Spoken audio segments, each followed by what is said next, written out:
This was in 1978 when they found out, when the Stirp scientists did all of those tests, and we learned all of that information. Millions of people had seen about this, and it captured the imagination of so many people, and they believed that this really could be the shroud of Jesus Christ. In 1988, so this is 10 years later, the Pope allowed some other scientists to come and do another test and carbon date the cloth. Okay, so this was 10 years later. I think it was probably because the Pope, there was still so much mystery. The Stirp scientists had not been able to figure it out. And so the Pope allowed for carbon dating to be done. Now, he did not allow the first scientist, the Stirp scientist, to do carbon dating, because in order to do that, it required a little piece of the cloth to be cut out and be tested. And so I think that's why he didn't want them to do it to begin with. But when they still couldn't figure it out, he relented and let another group of scientists come. They cut a little square of cloth out of the bottom corner of the shroud. And then they cut that strip into 3 pieces. And they sent each strip to a separate carbon dating lab so that it could all be tested separately.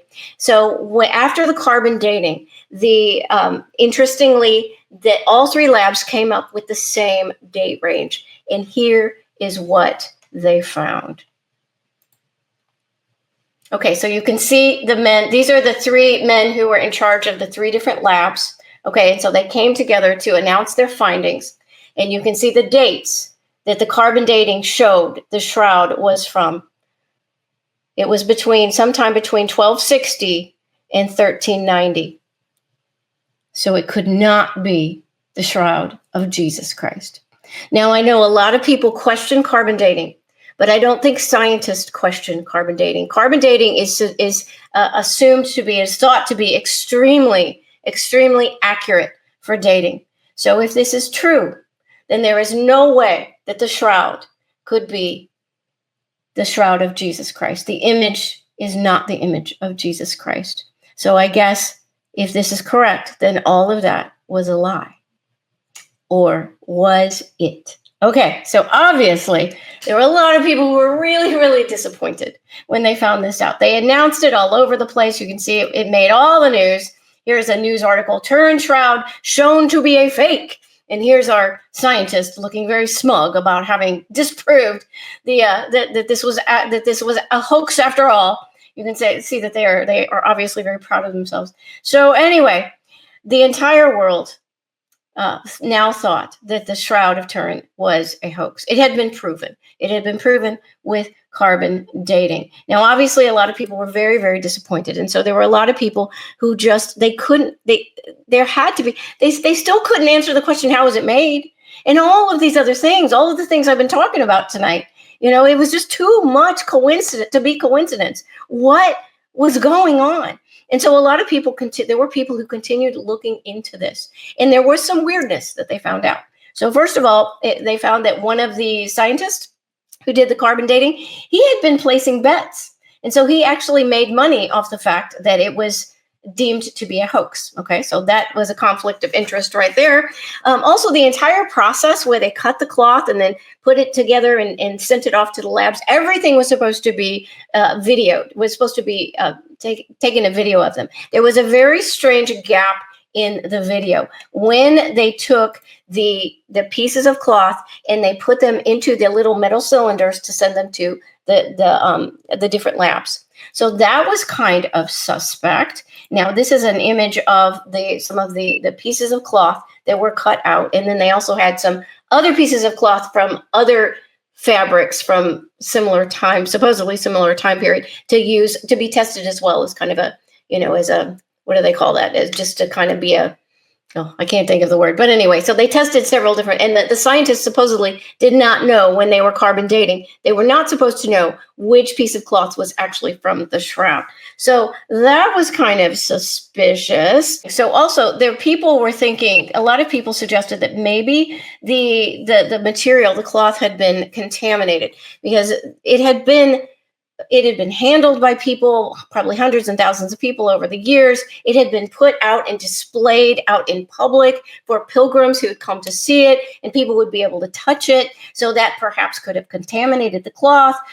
Also, people suggested, well, maybe the water that was used to put out the fire in the 1500s, maybe that contaminated the cloth. So all these ideas were thrown around that maybe, just maybe, that carbon dating was not correct. But most of the world, at this point, after 1988, most of the world assumed that the shroud was a fake. Until 2013. Okay, so until 2013, nobody had been able to see the raw data from the carbon dating process. Nobody had been able to see that. They kept that under wraps. They didn't want anybody to see it. So by 2013, somebody used like a sunshine law, the equivalent in the area, and they were able to get access to the raw data from the carbon testing that had been done 25 years before.